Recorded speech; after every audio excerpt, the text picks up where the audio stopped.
Iraq. George Bush's oil war was a mistake.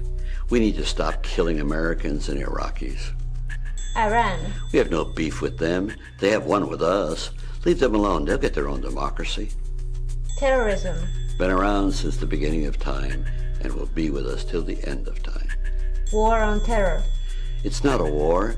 It should be a police action based on global intelligence. Gas prices. Let the market work its will to induce alternative energy sources. Gay marriage. Marriage is a word used by all civil societies. It's a commitment of love between two human beings. We need more love. Global climate change. The most serious problem facing humanity today, it requires fundamental human changes. Renewable energy. Vital to address the problem of global warming. Poverty. Any solution requires a fair tax policy. Healthcare. A universal voucher system will provide equal treatment and choice of providers. Economy. Our fiscal gap is a $50 trillion economic catastrophe rushing toward us. Social Security. The Congress has to stop raiding the surplus and invest the money for the benefit of those who pay into the Social Security fund. Federal sales tax. It will replace the income tax and turn us from consumers to savers. It will do more to address climate change than anything else. National initiative. The people must be brought into the operation of government to make the laws that affect their lives and thereby become the fourth check in our government system of checks and balances. Where have all the leaders gone? This leader is back. My name is Mike Gravel. I'm running for President of the United States, and I need your support.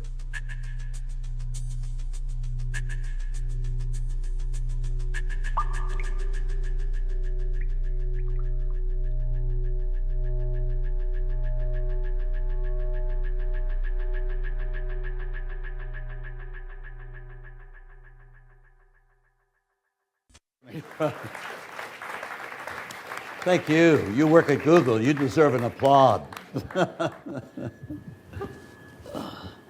Well, thank you all for joining us. I'm Andrew McLaughlin. I'm Google's Director of Public Policy. And it's our great honor and pleasure today to have Senator Mike Gravel from Alaska joining us. I'm going to take my moderator's privilege to ask a couple of questions at the outset, and then, of course, we'll throw it open, as we always do, to the microphone. I promised Senator Gravel that we would skip a lot of the lame horse race gotcha questions and try to get into substance and talk about ideas. I did want to start off by showing a video clip, but I note that our screen has disappeared. Should I wait for the screen to come back down, or should I proceed? Keep going. Okay. So let me say just a few words. When I was at university, I studied history, and I spent a lot of time taking courses on the Vietnam era and the Vietnam War. And in many ways, Senator Gravel, your strongest mark on American history was in connection with that war and in connection with the Pentagon Papers, which I always admired as an act of tremendous courage.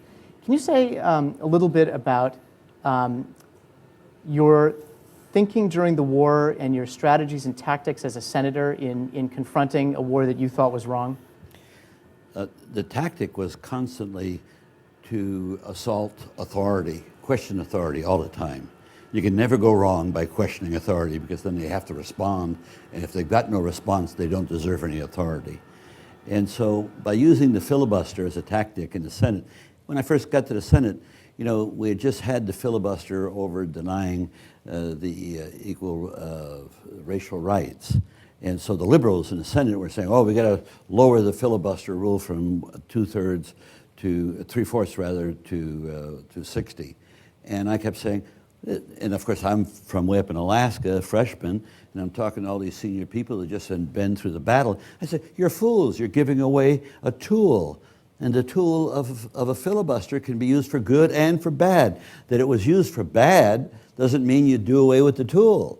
You know, you can take a hammer and hit yourself and you do some damage, or you can pound a nail in. And so I just took I marched to a different drummer. You say courage, I've always looked upon myself and said, boy, they keep saying I'm courageous. Well, what's courage? I don't know. I really don't. I just see something and I react accordingly. And so some people view it as like the Pentagon Papers. I was scared. I mean, I thought I might go to jail. I had 3 young attorneys telling me, well, Senator, we don't know. You know, this is the speech and debate clause. We don't know what it really means, push come to shove. And and here I worked my heart out to get to the Senate, and within 2 years I'm risking it all, throwing the dice against the wall. That in some quarters is viewed as irresponsible. It's viewed as irresponsible. But if there's anything, I've just done this tour of Google. You're all irresponsible from what I can see. You picked that up. Normally we try to carefully disguise that. Takes one to know one. Since I see our screen has appeared again, let me take you back to the 1968 campaign. One of the things that you got recognition for was using the medium of television early on in an interesting way. I'm not so interested in digging into the kind of political tactics that are behind it, but I am interested in going back to your political background in Alaska. And if we could, let's dim the lights and show an ad from Senator Gravel's 1968 primary campaign.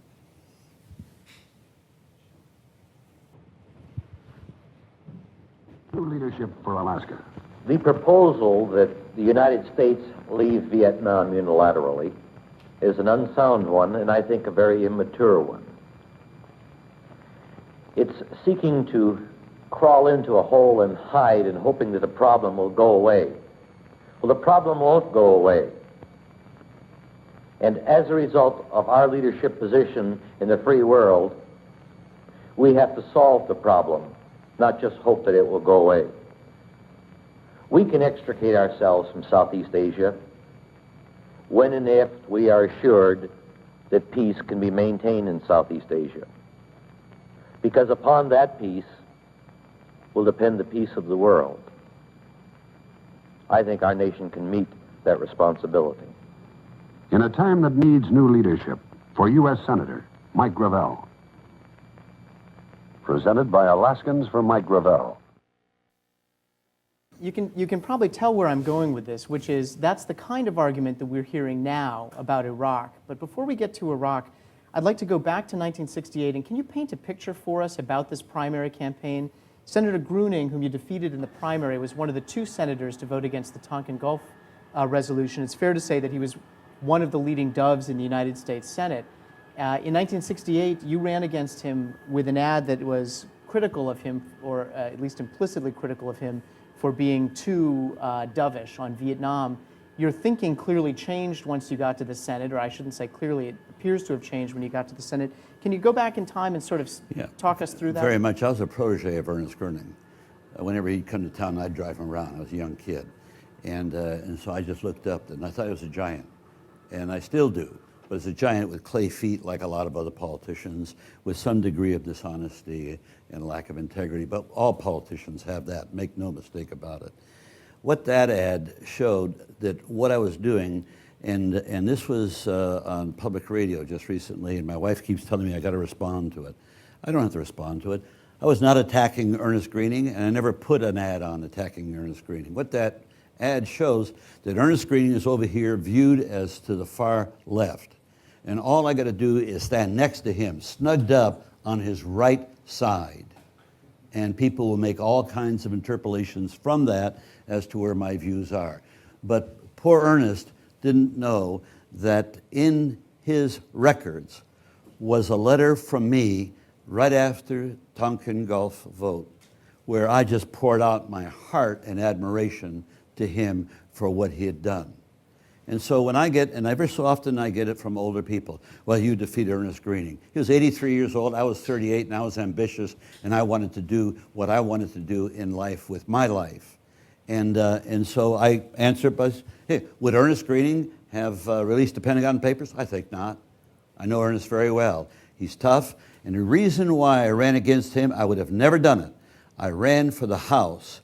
I thought he had talked me into running for the House against Ralph Rivers, who was a very modest person at best. And so when I ran, Ernest Greening said to me, to my surprise, "What the hell you doing, Gravel? You're rocking the boat," because the Democrats controlled everything. And then I was thunderstruck that here's my hero chewing me out for doing what I thought he wanted me to do. And then what does he do? Oh, he tells me, "Oh, don't worry about a thing." You know, he walked away. Got in a car. He was in Anchorage. Got to the airport, flew to Fairbanks. Got in another car, and is sitting there with 4 other people in the car, and is making a statement, "We got to kill Gravel before he gets off the ground." What happened? This is what you learn in politics. Somebody in that car was working for me and called me immediately. "You can't believe what Ernest Greening just said about you." Now, that just freed me up from my hero worship and said, "Hey, I'm going to do what I'm going to do." I barely lost. But when I lost, I had to recoup myself and then said, Ernest Greening is fair game. And that's the reason I became a senator and 5 and 10 other competitors didn't, because they didn't have the chutzpah to sneak through the crevice, the fissure that existed of opportunity. Because Ernest Greening ran a write-in campaign after I tried to suck up to him after I won the primary. And the other person was the wealthiest man in Alaska, Elmer Rasmussen. And I sat there between these two guys and we had debates galore. I didn't have enough debates. Bring it on. Because it was just easy to really present what was the middle ground. And that's what you saw, was the middle left. Now, you can interpolate that. All I can say is that young man was very ambitious. This young man is very mature. There's a difference. Well, let me ask you about then let me explicitly draw the connection between the substance of this argument and what we're hearing in connection with Iraq today. So, the position that you just articulated was some people are calling for immediate withdrawal of our troops, and I'm saying let's wait until the situation is basically stable so that, I forget the words of the ad, but freedom can be secured, and then pull the troops out. You've been calling for an immediate withdrawal of American troops from Iraq. Can you talk us through what you think the consequences of that would be? For Iraq or for Vietnam? I'm pulling us to the present day. But well, let's push it back there for a moment. Because one of the things that we don't have right now, which we didn't have then, it was a person who's president who's going to do it right. We all get carried away that it was the people protesting that got us out of Vietnam. That's not what happened. Richard Nixon got us out of Vietnam. The people created a climate to get us out. But he got us out with the phony Henry Kissinger, where they just wanted to leave a lapse of time so that it would not be done on their watch. Now, the dilemma we have right now, and I know this very well, I say that we can get out of Iraq in 120 days. All you got to do is do the math, the number of seats on an airplane, because the military has always wanted to leave all of our equipment there, because they want new equipment. That's, of course, what we're all about in the military-industrial complex, is making more equipment. So, but now, what is the problem? It's easy to get the troops out, but what do you do as they're leaving, and what do you do to address the problem that you're leaving behind? I would go to Iran, I would go to Syria, I would go to Saudi Arabia, I'd go to Israel, I would go to the Russians, the Chinese, and get everybody, but primarily the regional group, and say, we screwed up, help us solve this problem.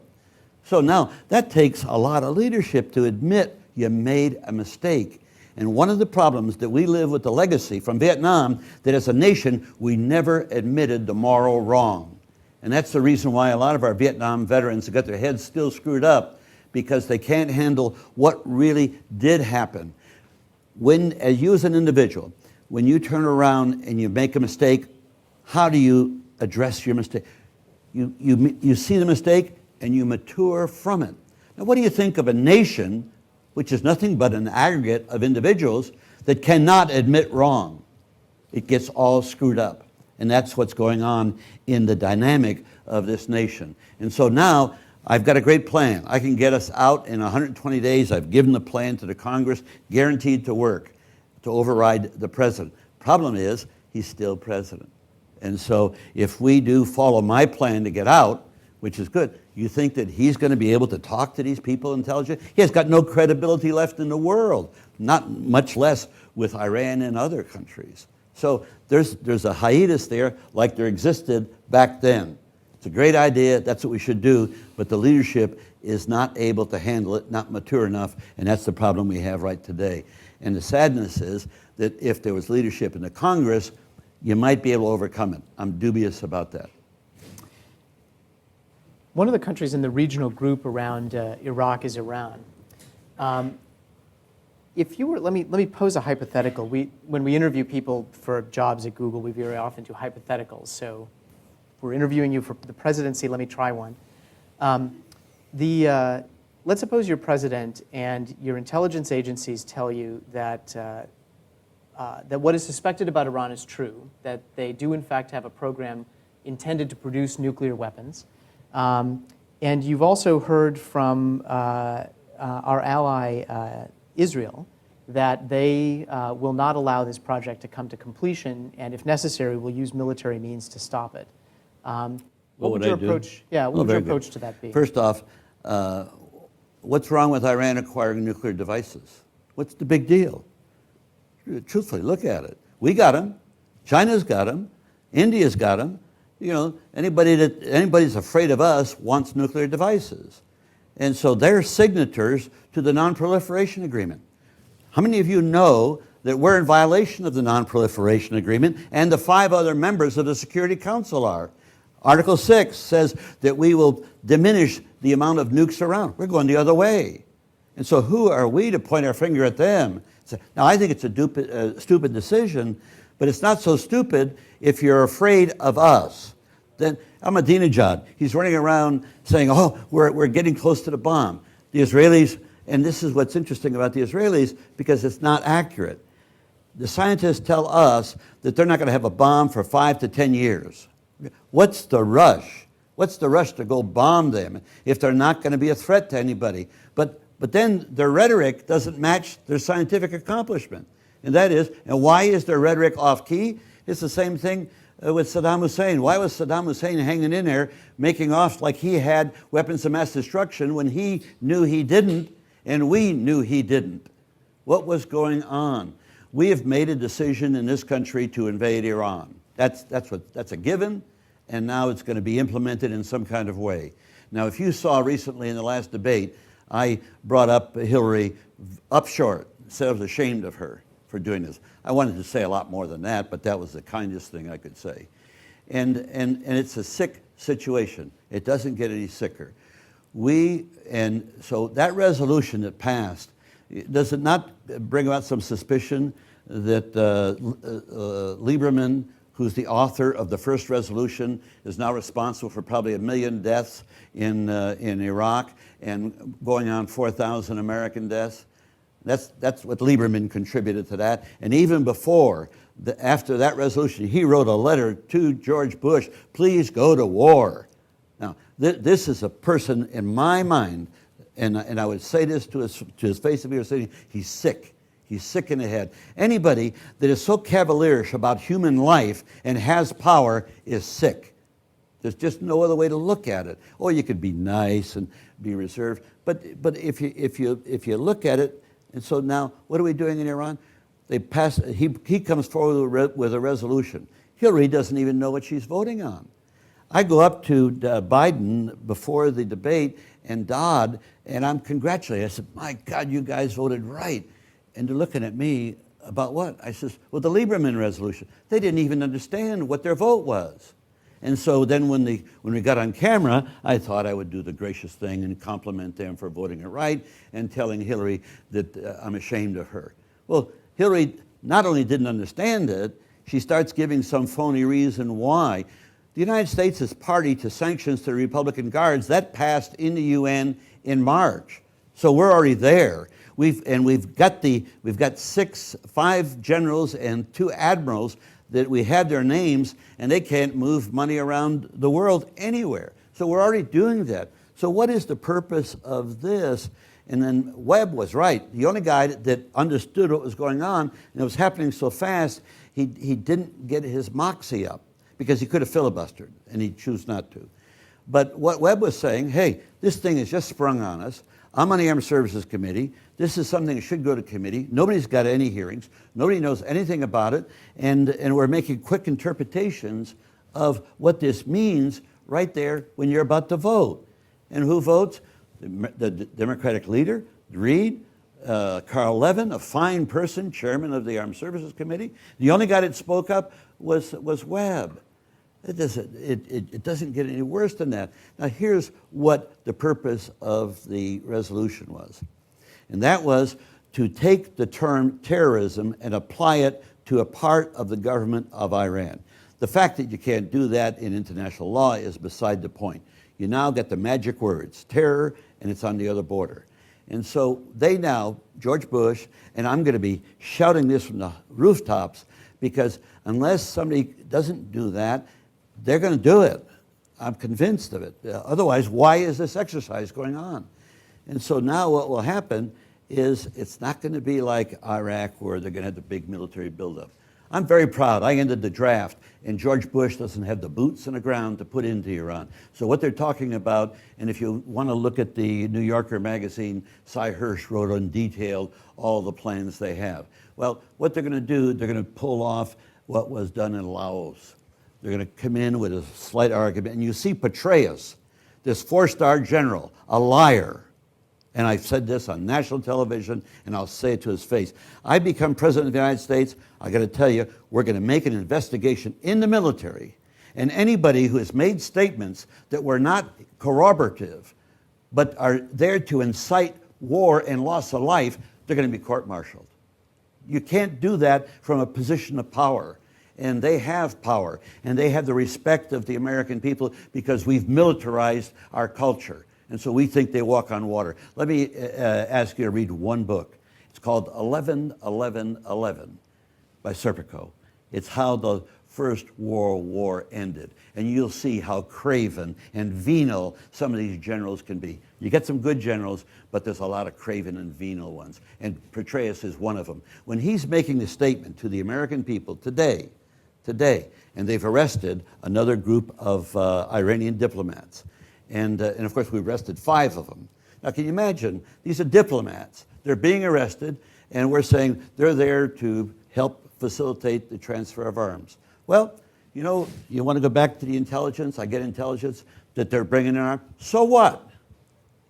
What's wrong with them bringing in arms? They got friends and family members, religious types, Shiites. How much money do you think, just anybody got a number, how much money the CIA is spending right today as we sit here on destabilizing the government of Iran? Well, the last supplemental I saw was $92 million. That's all within the CIA. So you telling me they don't have a right to do what we do wantonly to them? I mean, that's what's wrong with American triumphalism, is that we think we're better than anybody else. We're not. We're no different. But we act like we own it all and we can do what we want to these people. And here, all I can say is reason out. Whenever you see this stuff, begin to reason it out. You'll see some very interesting patterns unfold. I would maintain that they're probably going to let the thing settle, and sometime next spring, you're going to see an incursion into Iran. They got to do it next spring. They can't get too far down the road closer to the election. And they'll do it, and then what will Iran do?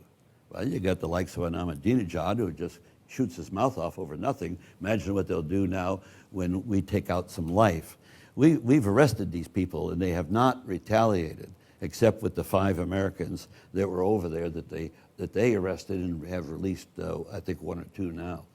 That's their kind of retaliation. That means they're acting more maturely than our leadership. Doesn't that say something?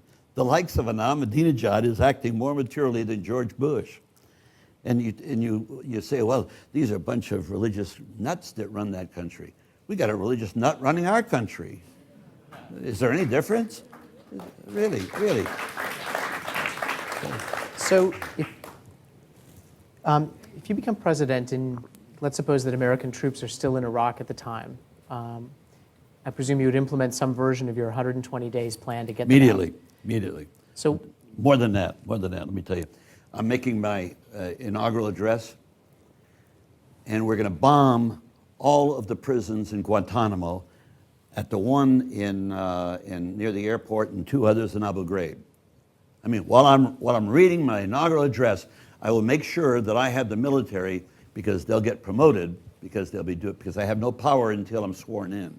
But the minute I'm sworn in, they have orders to bomb all those prisons. Just bomb them. Why? I could make all the speeches in the world to convince the people of the world that we Americans have changed. But one set of imagery of us blowing up these areas of torture, that will get the message across to the world. There is a new leadership in the United States. And then I would turn around and cut out all the sanctions. Sanctions don't work. Pardon me? Oh yeah, well that.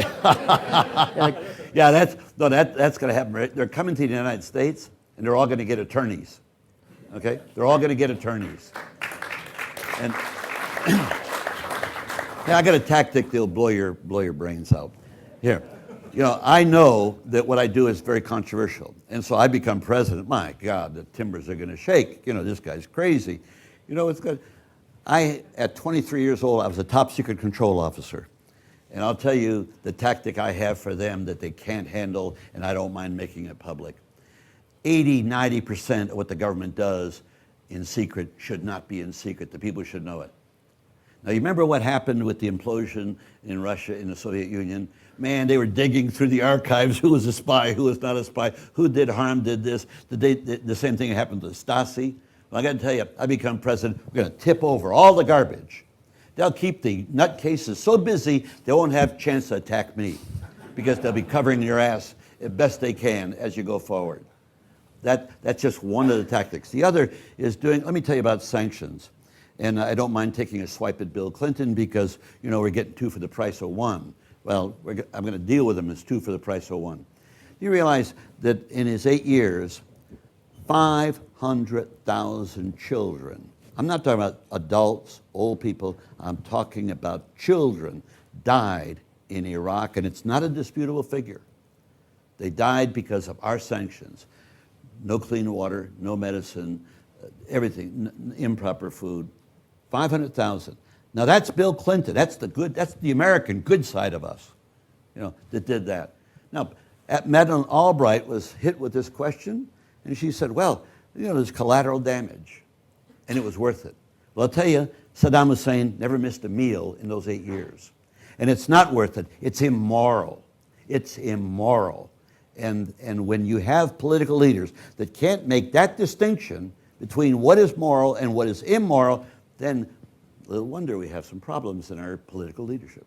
So what's the moral thing to do in Burma right now? If you don't think sanctions is a good option, what's the moral obligation of the United States? First off, you can't deal with it. What the moral obligation is turn around and try to, and I hope we'll get to the national initiative, because I'll show you how we can do this via the national initiative. We need global governance. Here, you're a global community. I heard the statement made, knowledge is power. Of course it's power. Problem is, it's not real power. Because knowledge without the power to implement your knowledge is just knowledge. That's all.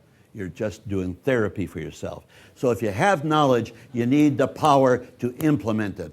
I get my knowledge from Google, and I use it because I've got the internal power to do it. And that's what's going on in the rest of the world. And that's the role you have.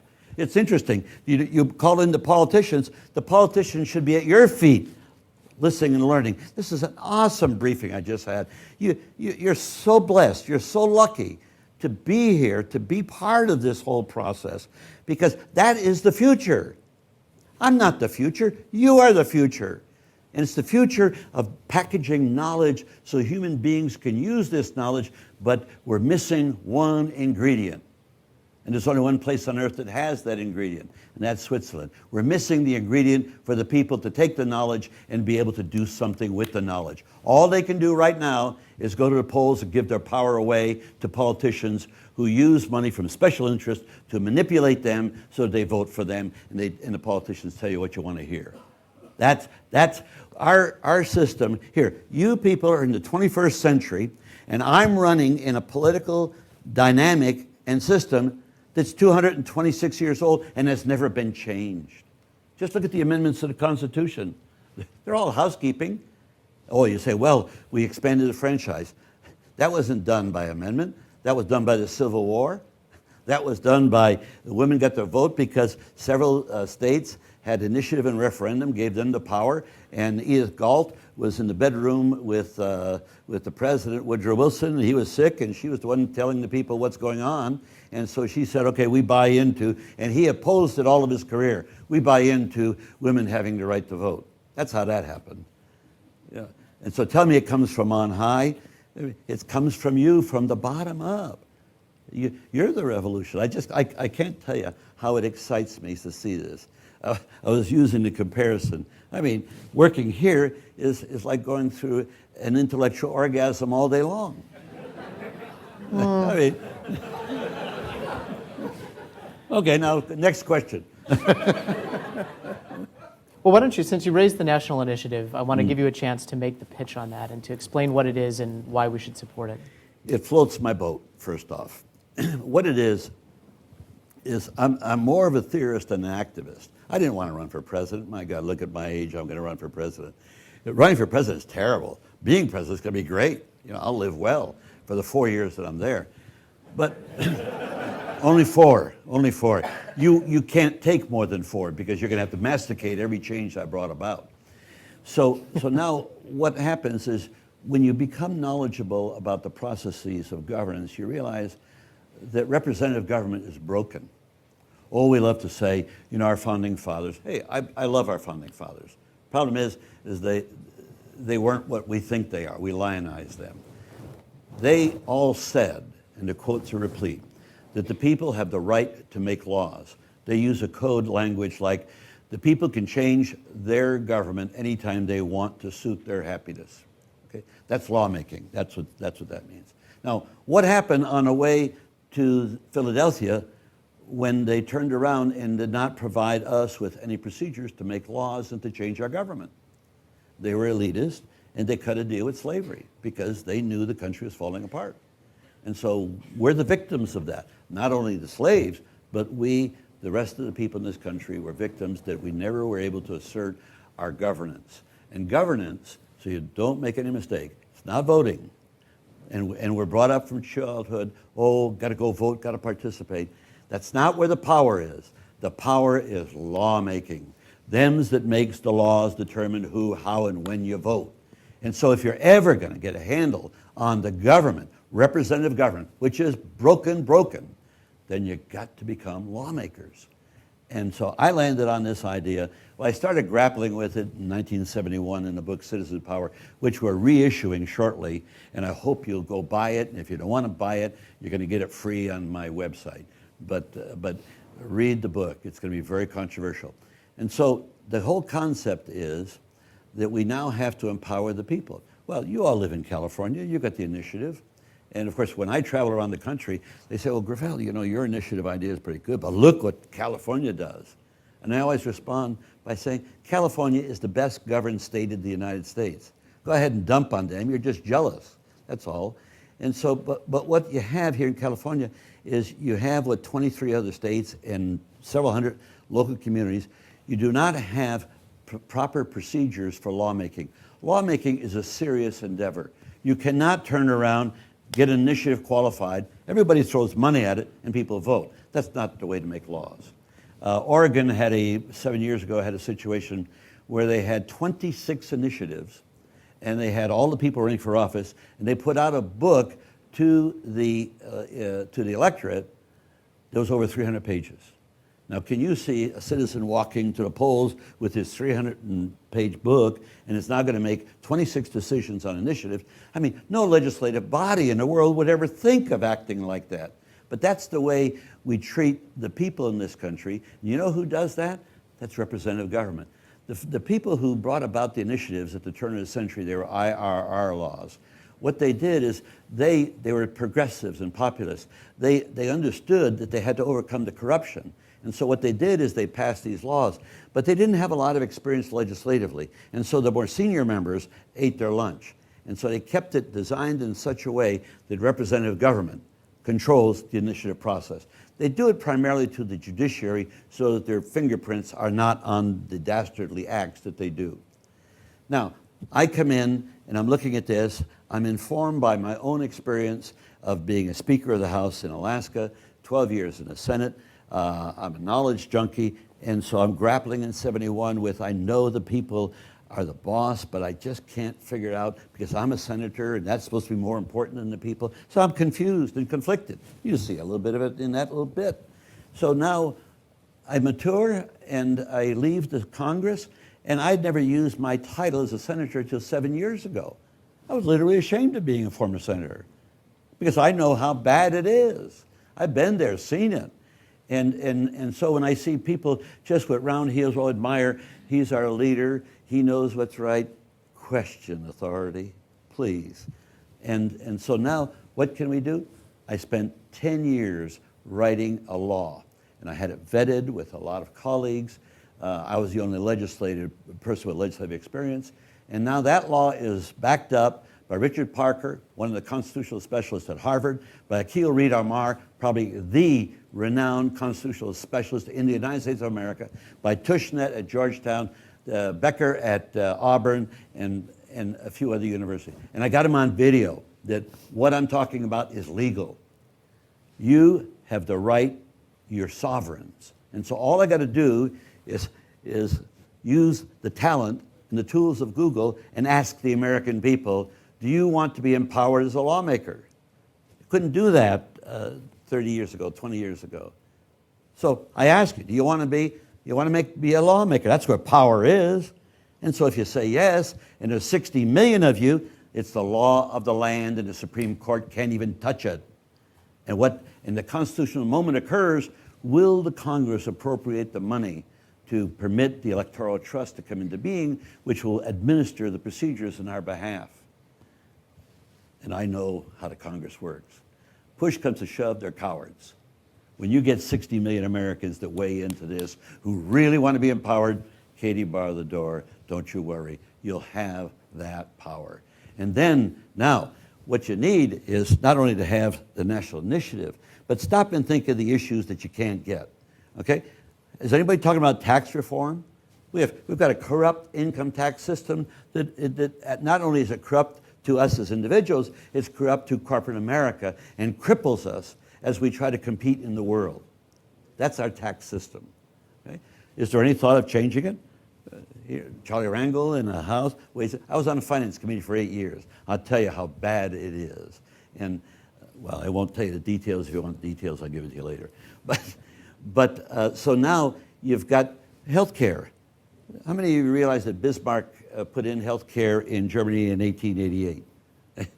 And Harry Truman, after the Second World War, stated the obvious. Why can't you have it? I mean, we have improper health care. This is not rocket science. And you could go on from there. Our whole infrastructure of this country is crumbling. A third, this is why I compliment you on being so blessed. A third of our children do not graduate from high school. What does that mean? You're well off.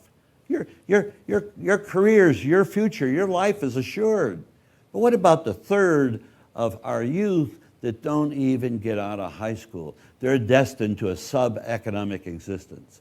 Match us up with Japan. Match us up with other countries, Spain, Finland, and the others. We don't come off very well at all. And it's difficult in your environment to understand how bad it is. We're not built that way. You've got to go suffer the pain to know the pain. And what but thank God you're in the creative area, and that I just laud. But I see the other stuff, and I know the consequences of the other stuff, because you're all going to be living in gated communities when you're my age. And the reason is that there's going to be too much crime on the street. Here, I'm the first one, you saw it in the debates, to come out, end the war on drugs. God, is there anybody in this room that hasn't smoked a joint? I mean, tell me, is it wrong? Oh, God, you're lying to me. I've smoked about 4 or 5 of them, and I inhaled them, and my God, I don't get any effect. The only thing is somebody gave me some brownies once for the pain in my feet, and that had a benefit. That was my son-in-law who baked me some brownies, and he was hanging around with a video camera to be able to take my picture, and he went to sleep before I really got turned on a little bit. So hey, buy it in a liquor store. Alcohol is a lot more damaging than that. I don't want to filibuster. When you want me to stop, the sign is just like that. So that means roll down. Here's what I want to do. I want to challenge you on one thing that you just said about the National Initiative. I'd like to ask you a couple of very short answer questions just to get some things out on the table, and then we'll go to the mic. What I want to challenge you on is, from where I sit, California doesn't feel like a very well-governed state, and the initiative is part of the initiative process is part of the problem. It's not simply a matter of money, right, that corporate interests or other interests can just go and buy initiative results.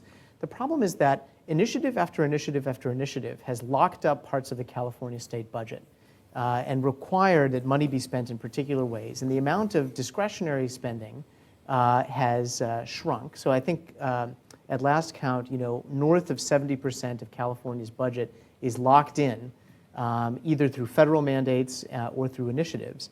And so the problem with that is that in a one-off initiative process, it's very difficult to get a global view of the budget and to set priorities over time. For example, the proposition that limited tax increases on property in California locked us 13 from 1978, locked us into a particular budgetary consequence. And my big skepticism about initiatives is that they don't have an ability, or maybe you've thought this through and there is in your plan a way to do this. But so they tend to be sequential decisions with consequences that are not taken together as a whole and can't be reevaluated as a whole.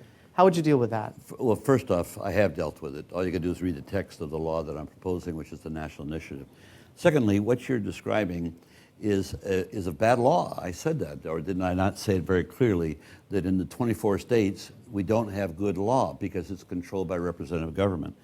Most of the people who criticize the initiative process are describing representative government. They attribute all the wrongs to representative government on what you do if you're going to empower the people. They're different. In California, it takes about $1 million to get anything on the ballot, unless it's a real sexy issue like 3 strikes. And then after you spent your $1 million, everybody throws money at it and you vote. And I said that very clearly. That is the dumbest way to make law that I could ever imagine. And I know no legislative body, other than the Congress of the United States, when they passed the Patriot Act, that would act so irresponsibly. So don't tell me the problem. I know that problem. And it's interesting. The finest studies on the shortcomings of the initiative process were done by the state of California, and they're all on a shelf gathering dust. And I've read all those studies and amalgamated that into the legislation that I've created. And so we solve all those problems. And we solve them in an interesting fashion because I didn't have any pressures on doing the right thing because nobody knew what we were doing, except people that didn't have any legislative experience, and they were trying to be a little harder here, a little harder there, and I would fight for every part of it, and my will prevailed. And so we now have a piece of legislation that's less than 5,600 words, and you can deal with the question you asked. First off, you can only have an initiative that's no more than 5,000 words. That's in law, okay? That's the beginning. So you can't have a 200-page document where you have one thing crawling over another thing. The second thing, it has to be one subject. And so if you got 10 subjects, you got 10 initiatives. That's all in law that we've written. So we've addressed all of the problems that you talk about. The biggest problem is, and it sounds very simple, is how do you govern, because you're talking about it. The process of seriatim. You vote one thing after the other. When people say, well, what is the law? The last thing that passed. That's what the law is. There's no other way that I know of it. So if you pass a law, and then he comes along and he passes another law, what is the law? The last thing that passed. Now, in the Congress, laws, the flow of legislation is controlled by the parties. So it's got this partisan twist to it. It's not what is the best, it's what's the best for my party that's the major consideration. And so now, how do you address that problem when you're providing procedures to be able to have Americans vote in every government jurisdiction of the United States, whether it's a lowly city council or the federal level? Well, I labored on this. You know what it is? You simply a chronology. Chronology. You come in with your initiative, it's ahead of my initiative. We go through the hearing process, we go through the markup, we go through the communications, we send it to Congress for an advisory vote, and then we put it out there for a vote. And we can put it out for a vote for 1 week, 724s. You can call any place in the world, give your PIN number, and you can vote on your legislation. Why should we make voting so difficult and so ridiculous? The reason why we're all screwed up in the last 2 presidential elections, and I hope that we use paper ballots. I know technology can do it. You know technology can do it right. But that's not what's going on in this country. Not at all. The body politic has always been designed to make it difficult to impossible for the people to participate in the process of their own governance. That is a given. That's the way. Here, you've heard the cliche, I've got to get a voter turnout. I don't want your voter turnout. I want my voter turnout. Hell, I want to sabotage your voter turnout, and I'm going to fix it so they stay home. And so you hire some people to do crazy things and immoral things because I want to get elected. That's the process of representative government. It's broken. And so going back to the question that you asked, we address all of these. And I would invite you that since you're in the information deal, turn around, read it, critique it, and write me if you think we made a mistake somewhere. And there are ways to change it, not right now, but if and I've always had it in the back of my mind, if we've made a terrible, terrible mistake, you kill the election, you start all over again. No big deal. We don't have but 4,000 or 5,000 votes, and we need 60 million. You don't think I don't have a problem? We need 60 million Americans to vote for this. The standard that we use, we follow Article 7 of the Constitution. It says, that's the creation article. Forget Article 5. That's how the government amends the Constitution. The government never provided for us to amend the Constitution because we would have not permitted slavery. So you look at Article 7, it says when the conventions, not the people, when the conventions of 9 states vote for this, it becomes the law of those 9 states. And that's Madison's formula of first principles. The people just do it, and it's valid. So now we look to that and say, there's the precedent for us to act. So what we're going to do, it's ridiculous to talk about 9 states. We now have the technology. We can ask all the Americans, do you want to be empowered? So, but what's the standard you use? They had 9 states. Well, there's a simple standard. From day one in this country, whoever voted, and all we elect at the federal level are personalities. So it's always the majority of the people who turn out. And so it's real simple. What was the majority of the people who turned out at the last presidential election?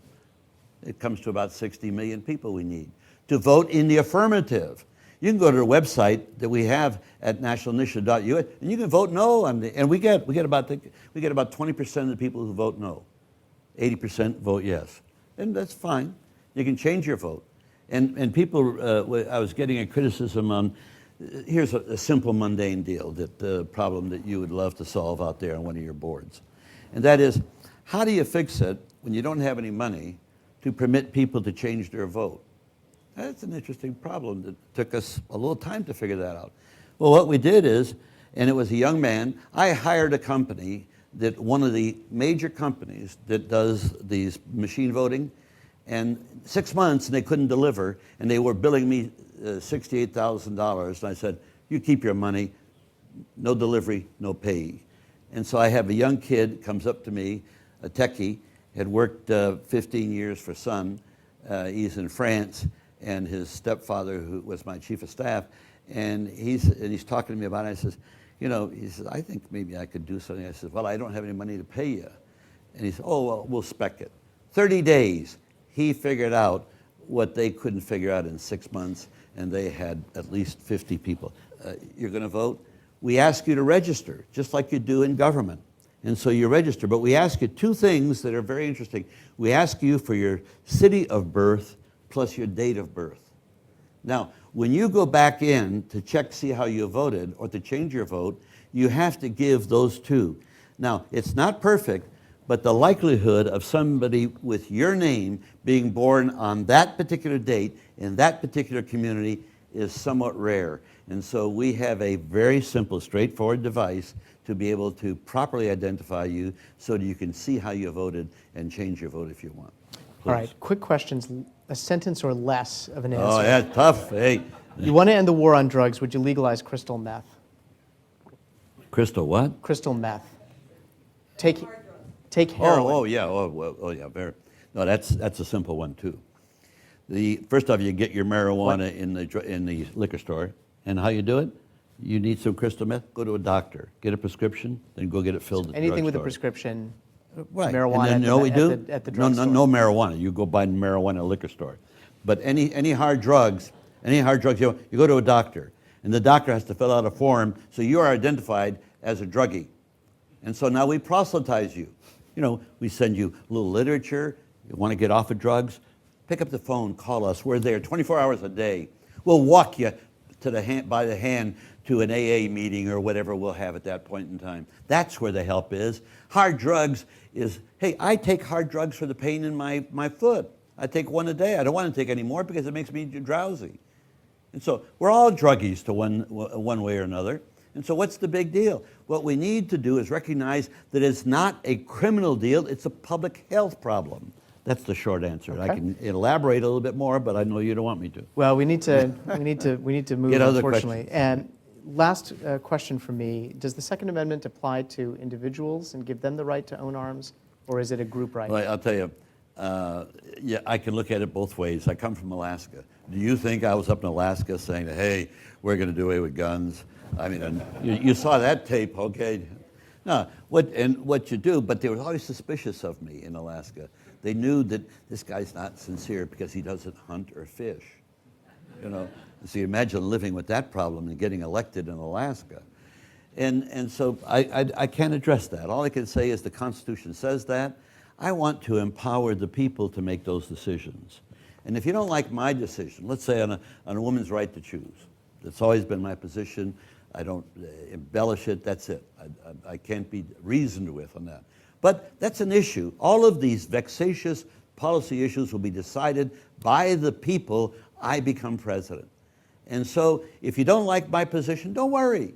You can vote against me. I'm only going to have one vote as president, and you're going to have one vote. You cancel my vote. But the people will make that decision. And you know what's so beautiful about having the people make policy decisions in law? They have more respect for the law. You don't think that we're losing respect for the law when you know you can smoke a joint and it doesn't do any harm? You don't think that doesn't? That's what alcohol did. What was speakeasy? People were drinking more during Prohibition than after Prohibition or before. Isn't it an interesting phenomena that where our stupidity takes us when we let it?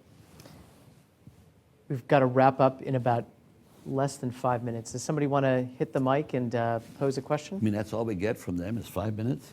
Well, then we turn the cameras off and we unleash the crowd on you to ask you questions, Well, I got whatever they my want. security guys right over there. But go ahead. All right, is this good? It's on. So one of the questions I have about national initiative is it seems to me there's a lot of issues that require a lot more thought than most people have time to give. For example, if we were to ever recognize Taiwan formally, you know, that's a very complex issue. You could state it in one sentence in your national initiative. The United States formally recognizes Taiwan. It's a beautifully simple initiative. But most people don't, I mean, you've probably thought about this for months, years. Most people don't have the time to think about that one issue, much less all the issues confronting the nation. So how do you deal with that? Do you know what a Q is? C-U-E? I'm drinking this water. Now, I presume this water is safe to drink. So I'm queuing on the fact that it's got a label, that I'm in a reasonable place, that I'm not going to be drinking bad water. That's called a queue. We live our lives on queues. The food we eat, the stores we go shop with, it's all queues. You legislate on queue. I was interviewed in Iowa and they said, well, Senator, how do you feel about this farm legislation? I looked at them, and this is live TV. I said, what do you mean? I've never read a piece of farm legislation all my entire public career. Why would I read farm legislation? I'm from Alaska. Oil, timber, tourism, fish. that's what I read. I'm not, so how would I make a decision? Because I would go vote, unlike Obama, and you could ask him about that, about a legislator who votes president. What does that mean? Ask him the question, because he hasn't been here yet. And so what do? I go to the floor, and whoever's carrying the bill, John Stennis, senior member, and I go up to John. Of course, I know what the bill is about. I've asked the staff person while I'm taking the trolley to the floor, what's my position? That means that's code for who attended my last fundraising, okay? And so, but then when I get to the floor and I know I'm going to vote with the chairman, the guy who's carrying the bill, I go up to him and I look him right in the eyeballs. I say, oh, how do you want me to vote on this? Oh, up like that. And I give him the sign up like that. That's code for next time I got something there and you don't make eye contact when you come in the room, I know that I voted for your deal and you're not voting for mine. And if that, then there's the other, the lobbyist showed up. And so what I'm defining to you is you vote on cues. And so we will vote as people on cues.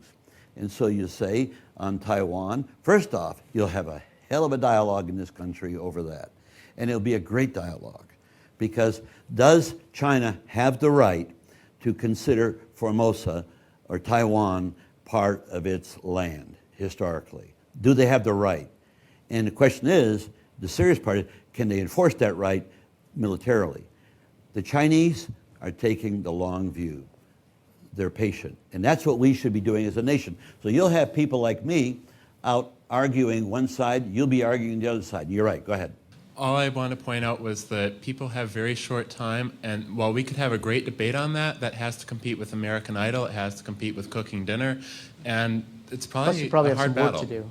We got Wait, some work that's to do. not so bad that it competes with that. Why do you have to vote?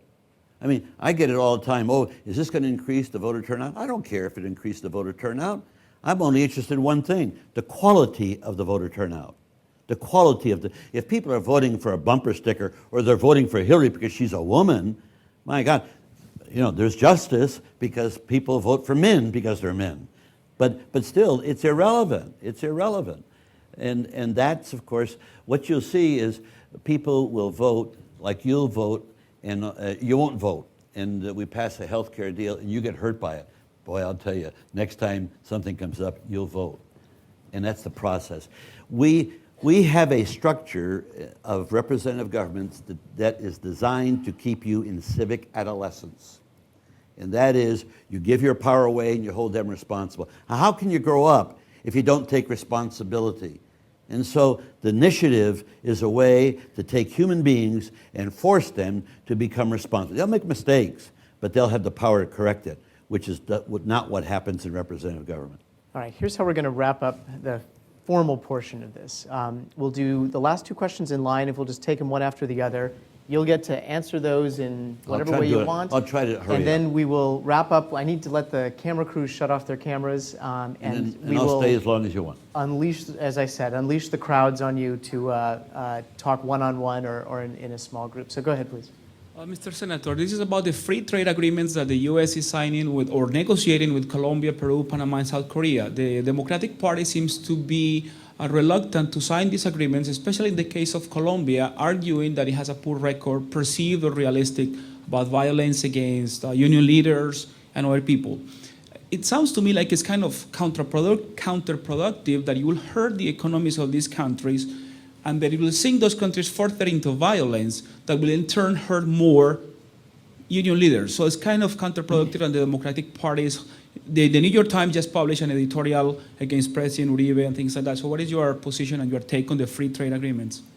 And let's take the other question just so that we've got them both on the table, and then we'll let you deal with them both. Then we'll come back to free trade. Senator, you've been fairly critical of several members of your party. Who are some Democratic leaders you feel are doing well? And if you were to get the nomination, would you consider any of your current opponents as a running mate? Both great questions. So let's take them First both. off, I wouldn't share with you any running mate question. It's just not politic to do that. Of course, I'll be a little bit of a politician. Back on the trade stuff. The trade stuff is considerably more complicated. If you look at what the support that the Clintons had was from Wall Street. the trade programs benefit the management of international corporations, the management, not the shareholders. The shareholders, they're always a day late and dollar short because they don't hire the lobbyists. The lobbyists are hired by the management. So our whole approach to South America has been horrific, horrific. If South America fails in democracy, it's partially our fault, no question about it. And the way we treated it, and it's always been gunboat diplomacy. That's been the history of our country, is we treat other people for our self-interest. It's never been, and you hear this all the time, what is, I'm an American leader, and what's in our self-interest? And particularly with the immigration deal, I always joke in my own mind, say, my God, if they don't come over, who's going to pick the lettuce? It's sick. It is sick. Our planet, and that's what you're working on is so beautiful, is the communications aspect of this and the knowledge of it. Our planet has the capacity to handle everybody in the world fairly. Where we lack, there's enough resources for everybody. Where we lack is the management ability to share it all properly. And so when you get a country like ours that wants to be an empire and push everybody down, then you get the problems you decide. And there's no quick answer. We need global governance. And I'll just close on this one note because this is extremely important. You hear it from Americans, oh, we can't let a foreign general handle our troops. We're not going to go for any global governance. We're going to lose our sovereignty. You don't know it. You've lost all your sovereignty. You left some of it at the local government, you left some at the state government, you left some at the federal government. All I'm talking about when I talk about global governance is to move some of your sovereignty from the national level up to a global level. And you haven't lost a thing. But we verticalize it because this will only work if you can turn around and empower the people and not empower what we have today, the nation states, who use the UN like a toy. And that's the reason why we have very improper governance. We topped out at the end of the Age of Enlightenment with the nation state. We need to go beyond that. And the only people that are doing anything in that regard, there's nothing going on politically that I can see, but I see what you're doing, and that's why I'm so excited. Because you are the cutting edge, and it's this information. And then with the information, it will agitate.